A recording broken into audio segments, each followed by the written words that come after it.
અગિયારસના દિવસે સાંભળો વિષ્ણુ સહસ્ત્ર નામનો પાઠ.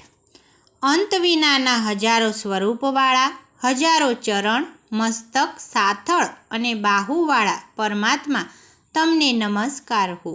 હજાર નામવાળા અને હજાર કોટી યુગને ધારણ કરનાર એવા શાશ્વત બ્રહ્મ પુરુષને નમસ્કાર હો. જેની નાભીમાં કમળ એવા ભગવાન વિષ્ણુને નમસ્કાર હો. જલમાં શયન કરનાર શ્રી વિષ્ણુ ભગવાનને નમસ્કાર હો.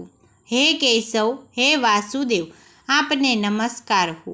જે વાસુદેવની વાસનાથી ત્રણેય લોક વાસનાવાળા છે અને જે સર્વ પ્રાણી પદાર્થના નિવાસ સ્થાન છે એવા વાસુદેવને નમસ્કાર હો.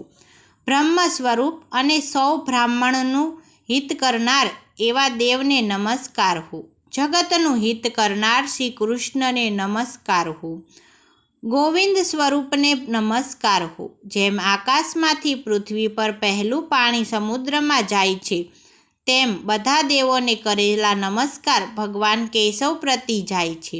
જેમાં શ્રી હરિનું ભજન પૂજન થાય છે એવા આ માર્ગ નિષ્કુંઠ છે અને શ્રી હરિના ભજન પૂજન વિનાનો માર્ગને કુમાર્ગ જાણવો.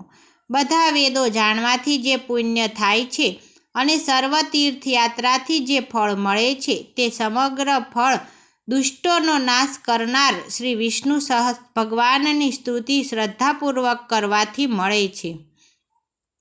જે મનુષ્ય શ્રી હરિના મંદિરમાં નિત્ય 3 વાર પ્રભાત, મધ્યાહન અને સાયંકાળ 2 વાર કે 1 વાર પણ આ વિષ્ણુ સહસ્ત્રનો પાઠ કરે છે તેના સર્વ પાપો કર્મો નાશ પામે છે.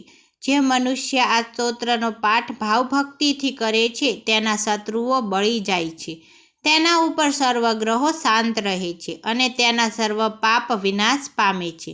જેણે શ્રદ્ધા ભક્તિપૂર્વક આ સ્તોત્રનું ધ્યાન કર્યું કે શ્રવણ કર્યું કે પાઠ કર્યો હોય તેણે સર્વદાન આપ્યા અને દેવોને રૂડા પ્રકાર પૂજા કરી એમ સમજવું. જે મનુષ્ય દરેક બારસના દિવસે મારી સમીપ આ સહસ્ત્ર નામનો પાઠ કરે છે તેણે આ લોક પરલોકમાં કોઈ પણ ઠેકાણે ભય રહેતો નથી અને તેના કરોડો કલ્પનાના પાપ ધીમે ધીમે બળી જાય છે.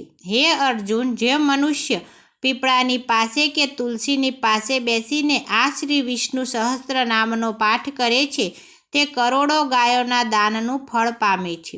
વળી જે મનુષ્ય નિત્ય શિવાલયમાં અથવા તુલસીના વનમાં બેસીને નિત્ય શ્રી વિષ્ણુ સહસ્ત્ર નામનો પાઠ કરે છે તે મોક્ષને પામે છે એવું ચક્રધારી ભગવાનનું વચન છે. જય શ્રી કૃષ્ણ.